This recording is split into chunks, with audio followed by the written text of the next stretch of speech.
বাড়ি দেওয়া হবে, বাড়ির মধ্যে কি থাকবে শোনো, কুতুফুহা দানিয়া, তার বাড়ির মধ্যে তার ফল সমূহ ঝুলে থাকবে। মানে বাড়িতে সে যেখানে শোবে তার মাথার উপরে আঙ্গুর থাকবে, আপেল থাকবে, কমলা থাকবে, বেদানা থাকবে, এমন কিছু ফল থাকবে যা কিনা দুনিয়ার মানুষ কখনো দেখে নাই। ওই যে হাদিসের মধ্যে আছে, জান্নাত হলো এমন একটা জায়গা যে জায়গার কথা কেউ কোনোদিন শোনে নাই, যেই কান কোনোদিন জান্নাতের আওয়াজ শোনে নাই, যেই চোখ কোনোদিন জান্নাতের সৌন্দর্য দেখে নাই, ওই বিবেক কোনোদিন জান্নাতের কথা ভাবে নাই। জান্নাত হলো এমন একটা জায়গা, প্রিয় বোনেরা আমার, আল্লাহ সুবহানাহু ওয়া তাআলা এটাই বলছেন, কুতুফুহা দানিয়া, তার বাড়ির মধ্যে সুপার ডুপ্লেক্স বাড়ি আল্লাহ তাকে দান করবেন, এবং সুপার ডুপ্লেক্স বাড়ি দান করবেন যার সামনে পাহারাদার থাকবে গেলমান, যার সামনে পাহারাদার থাকবে গেলমান। যুবকদের জন্য আল্লাহ সুবহানাহু ওয়া তাআলা হুরের ব্যবস্থা করে দিবেন। আর যদি কোনো স্বামী স্ত্রী যায়, হুরের চেহারা তো কেমন, স্বামী যখন জান্নাতে যাবে ঢোকার পরে যদি দেখে তার ওয়াইফ তার সাথে আসতেছে, ওই স্ত্রীকে স্বামী দেখে 500 বছর একাধারে তাকায় থাকবে। কি সুন্দর চেহারা হবে। আরে ওই বুড়া বুড়ি তো জান্নাতে যাবে না, বুড়া বুড়ি তো আল্লাহ জোয়ান বানায় জান্নাতে যাবে। বুড়ি বয়সে যারা মারা গেছে আল্লাহ সুবহানাহু ওয়া তাআলা তাদের তো 18 বছরে যুবতী বানায় তো জান্নাতে ঢোকাবে। কেন ভাই আসেন না, আল্লাহর জান্নাতের পথে আসেন। খালি কি তাই হবে না, এমন সুপার ডুপ্লেক্স বাড়ি আল্লাহ দিবেন, আপনার চারিদিক দিয়ে নহর থাকবে। কি থাকবে? নহর থাকবে। আল্লাহ সুবহানাহু ওয়া তাআলা ওটাই বলছেন, কুতুফুহা দানিয়া, যে ফল সমূহ ঝুলে থাকবে এবং নিচ নাগালের মধ্যে থাকবে, এবং চারিদিক দিয়ে নহর থাকবে, দুধের নহর, মধুর নহর। বাংলাদেশের মধু কিনতে গেলে 1400 টাকা কেজি, খাইতে পারেন না। এই মধু খাওয়ার দরকার নাই। আপনি কি করেন? জান্নাতের কাজ করেন, জান্নাতের মধু খান, সারা জীবন খাবেন, কোনোদিন ঘোরাবে না, বাথরুমেও যাওয়া লাগবে না। যে এত খাইছেন বাথরুমে যাবেন না, কিছু করা লাগবে, খালি ডেকোর করবেন, সব শেষ। এক ডেকোরেই সব শেষ। খাবেন না, ডেকোর করবেন। উপর দিয়ে পাখি যাচ্ছে, আজকে দুনিয়াতে পাখি দেখলে খাইতে মনে যায়, হ্যাঁ, কোয়েল পাখি খাইতে মনে যায়, অমক পাখি খাইতে মনে যায়, কিন্তু মাগা খাইতে পারেন না দামের কারণে। ওই সময় আপনি শুনে থাকবেন, আপনার মাথার উপর দিয়ে পাখি যাবে, আপনি খালি চিন্তা করবেন যে আল্লাহ ওই পাখিটা এত সুন্দর খাইতে মনে যাচ্ছে। মনে চিন্তা করতে দেরি, দেখবেন আপনার সাথে চিকেন ফ্রাই হয়ে আসবে। এত সুন্দর জান্নাত আল্লাহ। এরপরে আল্লাহ সুবহানাহু ওয়া তাআলা বলছেন, জান্নাতের ব্যক্তিদের গুণাগুণ আমি আল্লাহ বর্ণনা করলাম, তারা কিভাবে থাকবে, তাদের জান্নাতটা কেমন হবে, সংক্ষেপে আল্লাহ সুবহানাহু ওয়া তাআলা বর্ণনা করলেন। এই সূরা হাক্কার ভিতরে আল্লাহ সুবহানাহু ওয়া তাআলা জাহান্নামে যারা হবে তাদেরকে নিয়েও বর্ণনা করলেন। প্রিয় ভাইরা আমার, আপনাদেরকে এতক্ষণ জান্নাতের ঘটনা শোনাইলাম, জান্নাত কেমন হবে সিম্পল একটা ধারণা দিলাম। এবার শুনেন জাহান্নাম কেমন হবে। আল্লাহ তাআলা একই পৃষ্ঠায় বলছেন, কুলু ওয়াশরাবু হানিআম বিমা আসলাফতুম ফিল আইয়ামিল খালিয়া। আল্লাহ সুবহানাহু ওয়া তাআলা বলছেন, জান্নাতের আরেকটা বর্ণনা বাকি আছে। আল্লাহ সুবহানাহু ওয়া তাআলা বলছেন, কুলু ওয়াশরাবু হানিআম বিমা আসলাফতুম ফিল আইয়ামিল খালিয়া। তাদের তো ফল সমূহ থাকবে, তাদেরকে কি বলা হবে? তাদেরকে বলা হবে পরিপূর্ণ তৃপ্তির সঙ্গে খাও এবং পান করো, বিগত দিনে তোমরা যা নেকামল করেছিলে এটা তার প্রতিদান স্বরূপ। অতএব জান্নাতি ব্যক্তি যারা হবে এদেরকে সর্বশেষ আল্লাহ সুবহানাহু ওয়া তাআলা বলবেন, কুলু ওয়াশরাবু হানিআম বিমা আসলাফতুম ফিল আইয়ামিল খালিয়া। তাদেরকে বলা হবে, ফেরেশতারা তাদেরকে আহলান ওয়া সাহলান মারহাবান বলে জান্নাতে প্রবেশ করাবে, এবং তাদেরকে বলা হবে পরিপূর্ণ তৃপ্তির সঙ্গে খাও এবং পান করো। কেন? বিগত দিনে তোমরা যা নেক আমল করেছিলে তার প্রতিদান স্বরূপ আজকে তোমরা এগুলো খাও এবং পান করো, অনাবিল শান্তিতে থাকো, কোনো সমস্যা নাই। কিছু লাগবে ফেরেশতাদেরকে বলবা, চলে আসবে, মনে করবা, চলে আসবে। এটা হলো জান্নাতের একটা সিম্পল ধারণা। এরপরে জাহান্নামের একটা সিম্পল ধারণা আপনাদেরকে দেই। প্রিয় মা এবং বোনেরা, ও আমার এলাকাবাসী, একটু ভালো করে শোনেন। ওয়া আম্মা মান উতিয়া কিতাবাহু বিশিমালিহি ফায়াকুলু ইয়া লাইতানি লাম উতা কিতাবিয়া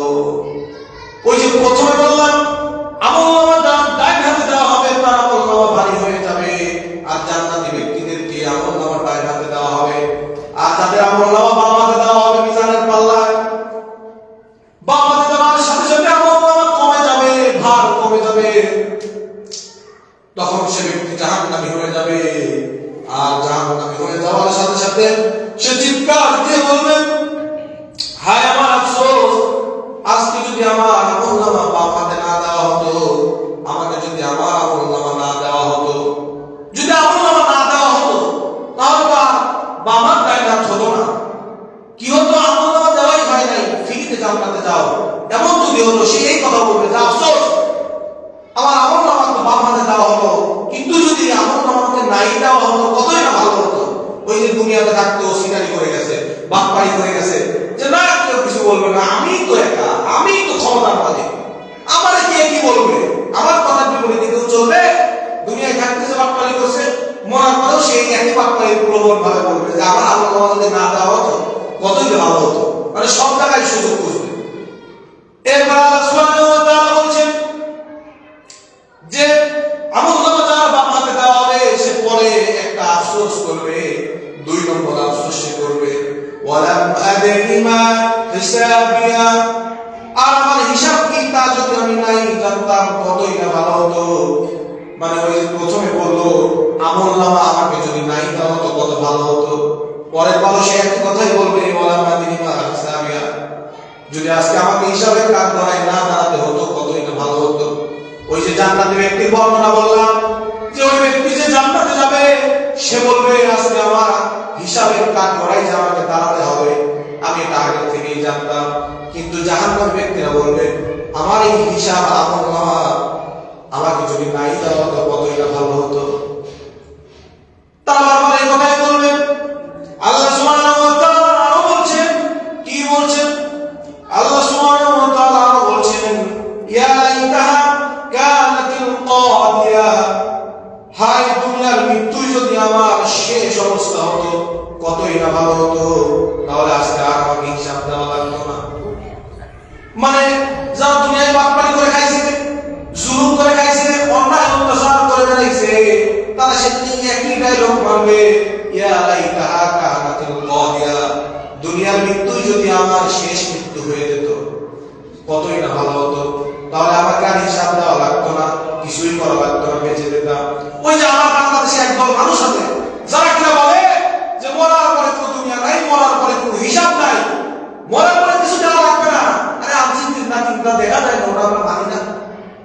যারা বলে কিছু কমিউনিজম আছে, কিছু বুদ্ধিজীবী আছে, এরা বুদ্ধি প্রয়োগ করে বলে না মরার পরে কিছু করার দরকার নেই, এটা মরে দেখ কেমন হয়। আল্লাহ রাসূল বলেন যে বান্দা মারা গেল ওর মরে যাওয়ার সময় থেকে নিয়ে ওর কিয়ামত শুরু হয়ে যায়, কারণ মরাটা এত সহজ না। আল্লাহ রাসূল যেদিন দুনিয়া থেকে বিদায় নিয়ে অন্ধকার কবরের মধ্যে চলে যাবেন, দুনিয়ার বিদায় লগ্নে রাসূল কারীম সাল্লাল্লাহু আলাইহি ওয়াসাল্লাম বলছেন, ও আমার সাহাবায়ে কেরাম, আজকে আমার মৃত্যু হচ্ছে, মরে যাওয়া হচ্ছে, উহুদ পাহাড় আমার বুকের উপরে তুলে দিয়েছে। আল্লাহ রাসূলের মৃত্যুর সময় যদি রাসূল কারীম সাল্লাল্লাহু আলাইহি ওয়াসাল্লাম এই কথা বলেন, আর আমি আপনি কলিমুদ্দিন সলিমুদ্দিন, আমাদের অবস্থাটা কি হবে চিন্তা করেন। আর যারা বলে যে আনসিং ইজ নাথিং, যা দেখি না তা মানি না, ওদেরকে আপনারা প্রশ্ন করবেন মাথা ব্যথাও তো দেখা যায় না, তাহলে কেন মাথা টিপতে বলো, মাথায় কেন ওষুধ লাগাও?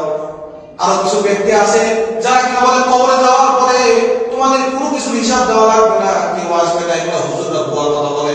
বেটা রে, হুজুররা ভুয়ার কথা বলে না, হুজুররা কোরআন থেকে কথা বলে, সত্য কথা বলে, কারণ আল্লাহর কথার উপরে কোনো সত্য কথা নাই। হুজুররা ফাজলামো করে কথা বলে না, বরং মনে হয় না তোমরাই ওহী নাযিল করো যে কবরে যাওয়ার পরে কিছু লাগবে, কিছু লাগবে কি লাগবে না, শুধু হাক্কা দেখার কথা বলছি। আপনারা পারলে এটা পড়ে দেখবেন, আল্লাহ সুবহানাহু ওয়া তাআলা এখানে কিছু বর্ণনা দিয়েছেন জান্নাত জাহান্নামীদের, এগুলো পড়বেন, দেখবেন যে আপনারা পাবেন, তাহলে ওই ভুল ধারণাগুলো ভুলে যাবেন। এরপর আল্লাহ সুবহানাহু ওয়া তাআলা বলছেন তারা এই আফসোস করবে, 3 নম্বরে তারা আফসোস করবে, ইয়া লাইতাহা কানাতিল কাদিয়া, মৃত্যু যদি আমার শেষ হতো আর কোনো হিসাব আমার দেওয়া লাগতো না, মৃত্যু যদি চূড়ান্ত হতো এরপরে আর কোনো হিসাব দেওয়া আমার লাগতো না। সে বারবার একই আফসোস করবে, শুধু তাই না, হালাকা আন সুলতানিয়া, সেদিন সে সবচেয়ে বড় একটা আফসোস করবে, আমার সব ক্ষমতা আধিপত্য নিঃশেষ হয়ে গেছে। মানে যে কিনা ক্ষমতার অপব্যবহার করেছে, সে সেদিন সবার সামনে চিৎকার দিয়ে বলবে, আরে আজকে আমার সব ক্ষমতা শেষ হয়ে গেল, আজকে ক্ষমতা কাজে লাগবে না। দুনিয়ায় থাকতে তো সাওয়াল মানে লাগাই দিয়েছিলাম যে যা ওর মানে না, ওখানে এই কাজ করে ওর জমি দখল কর, ওর মেয়ের পদ্মায় থাকতে দিবি না, ওই মেয়ের তুলি মেয়েকে ধর্ষণ কর, আমার ক্ষমতা আছে, আমি বললে সব পাপ, কিসের কোর্ট কিসের আদালত, সব পাপ হয়ে যাবে, সমস্যা নেই। সেদিন যে ক্ষমতা পাবো যদি জাহান্নামী হয় কি করবে?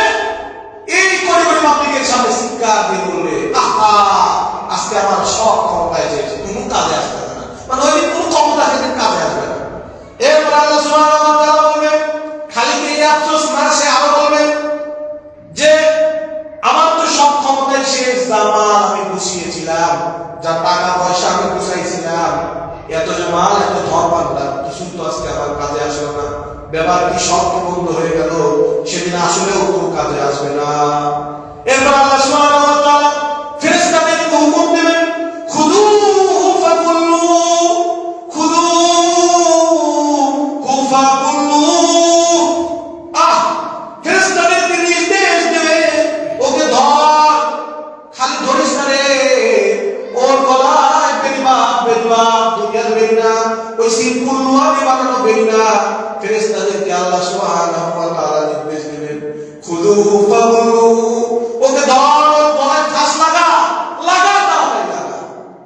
শুধু কি তাই না, আরো হুকুম আসবে আল্লাহর পক্ষ থেকে, সুম্মাল জাহিমা সাল্লু, তারপর ওরে ছুঁড়ে ফেল, কোথায় ফেলবি জানিস? জায়গা মতো ফাল, জাহান্নামের মধ্যে ফেলে দে। মানে একে তো গলায় দড়ি লাগাবে, এদিক থেকেও আফসোস করবে, ওদিক থেকে ফেরেশতারা আসে, ওকে গলায় বেড়ি বাঁধবে, গলায় বেড়ি বেঁধে ওকে ফেলে দেওয়া হবে। কোথায়? জাহান্নামের মধ্যে ফেলে দেওয়া হবে। শুধু কি তাই না, সুম্মা ফি সিলসিলাতিন সাবউনা যিরাআন ফাসলুকু, তাদেরকে আল্লাহ সুবহানাহু ওয়া তাআলা বলবেন, ওকে শিকল দিয়া বাঁধ। শুধু বাঁধিস না, 70 হাত দীর্ঘ এক শিকলে ওকে বাঁধ। 1-2 হাত শিকলে বাঁধিস না রে, ওকে 70 হাত শিকলে বাঁধ। দুনিয়ার কোন শিকল নিয়ে বাঁধার দরকার নাই। জাহান্নামের শিকল হবে এমন শিকল, এমন শিকল যা কিনা হাজার হাজার বছর ধরে পুরানো হয়েছে। ওই শিকল দিয়ে ওই জাহান্নামী ব্যক্তিকে ধরা হবে। খুযুহু ফাকুল্লু, ওকে শিকল দিয়ে গলায় বাঁধা হবে, অন্য কোনো জায়গায় বাঁধা হবে না, ওকে গলায় বাঁধা হবে। শুধু কি গলায় বাঁধা হবে না, আল্লাহ সুবহানাহু ওয়া তাআলা বলছেন, ওকে 70 হাত দীর্ঘ এক শিকল দিয়ে বাঁধ। শিকল দিয়ে বাঁধ, শুধু শিকল না, আল্লাহ উল্লেখ করে বলছেন 70 হাত শিকল দিয়ে বাঁধ, যাতে পালাতে না পারে। পালাবেই বা কোথায়? যা কিছু আছে সব কিছুই তো আল্লাহ। আল্লাহ কোথায় পালাবে বান্দা? মাটির নিচে যাবে, ওরাও আল্লাহ। দুনিয়ার উপরে রাজত্ব করবে, ও রাজত্ব আল্লাহ। কারণ দুনিয়া, আসমান, জমিন যা কিছু আছে কিনা সবই তো সেই মহান আল্লাহ সুবহানাহু ওয়া তাআলা। আল্লাহ তাআলা বলবে, ধর, 70 হাত শিকল দিয়ে ধর, কেসে ধর, তার পালাতে না পারে। খালি ধরবি না, কি করবি? ও যাদের সাথে জুলুম করছে ওদের দিকে ঘোরা, ওর দিকে একবার যদি ওই আমার বাংলাদেশে চোর চুরি করলে গলায় জুতার মালা পরায়া সারা এলাকা ঘোরায়, সেদিন ওকেও এভাবে ঘোরানো হবে। আর বলবে, দেখো, তাদের কাছে নিয়ে যা, যাদেরকে অত্যাচার করেছে, জুলুম করেছে, তাদের কাছে নিয়ে যা, তাদের কাছে তাকে নিয়ে যাওয়া হবে। তারা থুতু দিবে আর বলবে, যা, দুনিয়ায় থাকতে খুব অপমান করেছো। আজকে দেখো আল্লাহ সুবহানাহু ওয়া তাআলা কি করে।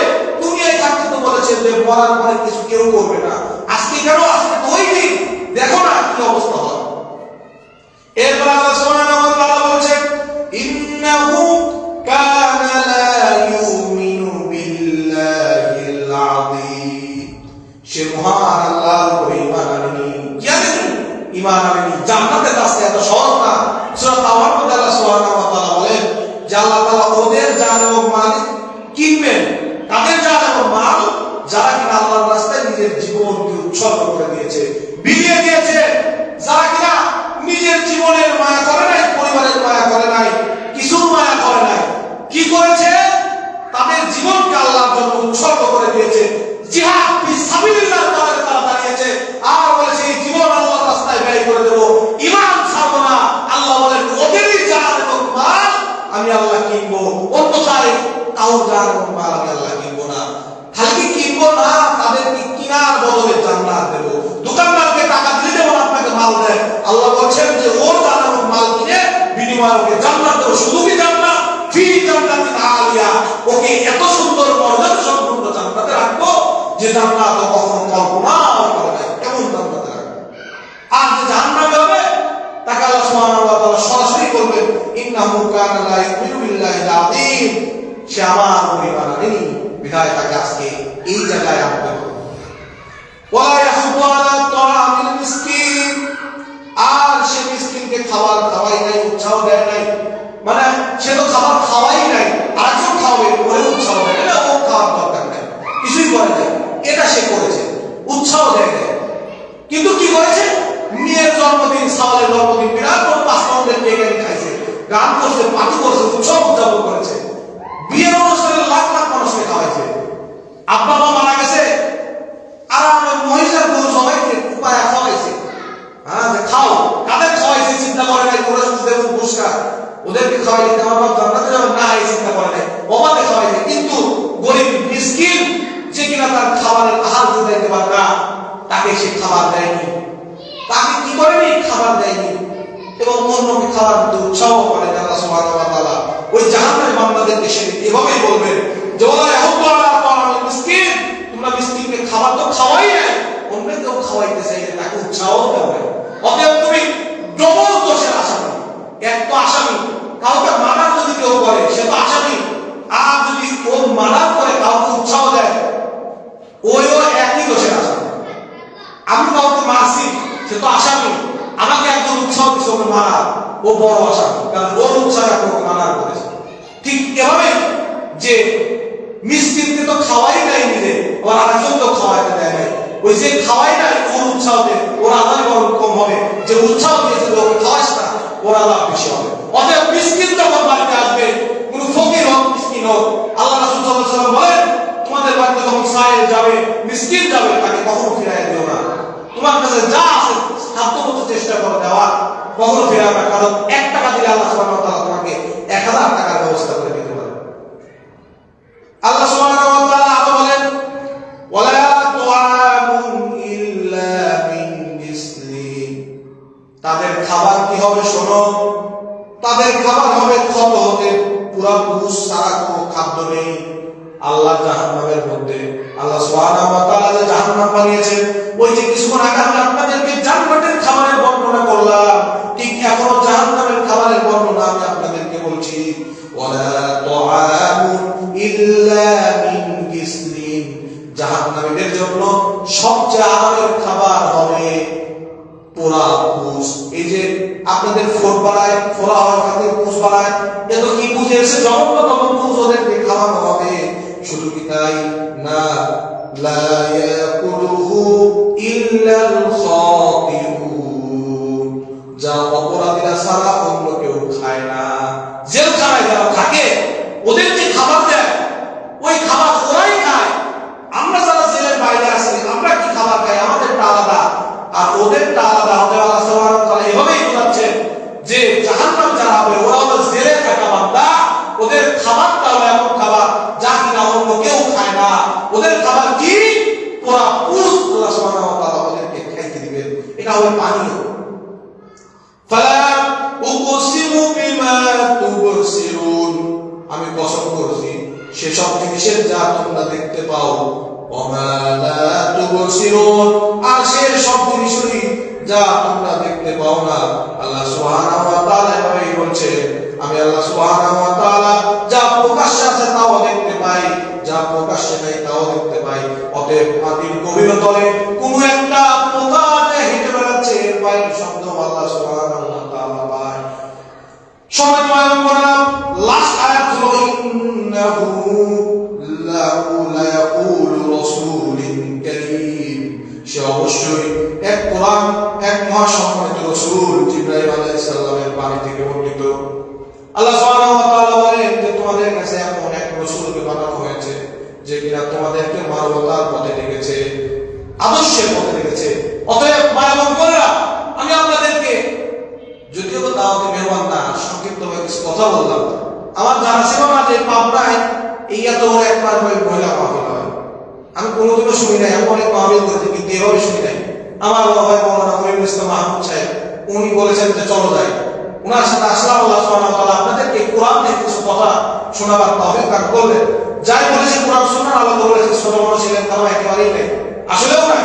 আল্লাহ তাআলা যেন এলেমে আমলে বরকত দান করেন। আপনারা মায়ের জাতি, আপনারা দোয়া যদি করেন ইনশাআল্লাহ আদেশ আশা রাখছি আমাদের সামনের পথ চলা ভালো হবে, সুন্দর হবে। এই আশা ব্যক্ত রেখে আমি আমার জান্নাত এবং জাহান্নামের ধারণা দেওয়া যা দেওয়ার তা তো দিলাম, আরো আছে। আপনারা কোরআন কারীম তেলাওয়াত করবেন, রোজার মাস, নামাজ তো করবেন, রোজা তো রাখবেন, নফল ইবাদত বেশি বেশি করবেন, কারণ এই মাসে নফল ইবাদত করলে অতিরিক্ত সওয়াব দেবে আল্লাহ তাআলা, ওভার টাইম আপনাকে দেবে। যাই বলেছি কোরআন সুন্নাহর আলোকে বলেছি, বাকি কোনো কথা বলি নাই। আল্লাহ সুবহানাহু ওয়া তাআলা যেন আমাকে সহ আপনাদের পরিপূর্ণভাবে আমল করার তৌফিক দান করুন। এবং আমার আলোচনা এখানে টানছি। আমিন। ওয়া আখির দাওয়ানা আলহামদুলিল্লাহি রাব্বিল আলামিন ওয়া মা আলাইনা ইল্লাল বালাগ। আসসালামু আলাইকুম ওয়া রাহমাতুল্লাহি তাআলা ওয়া বারাকাতুহু।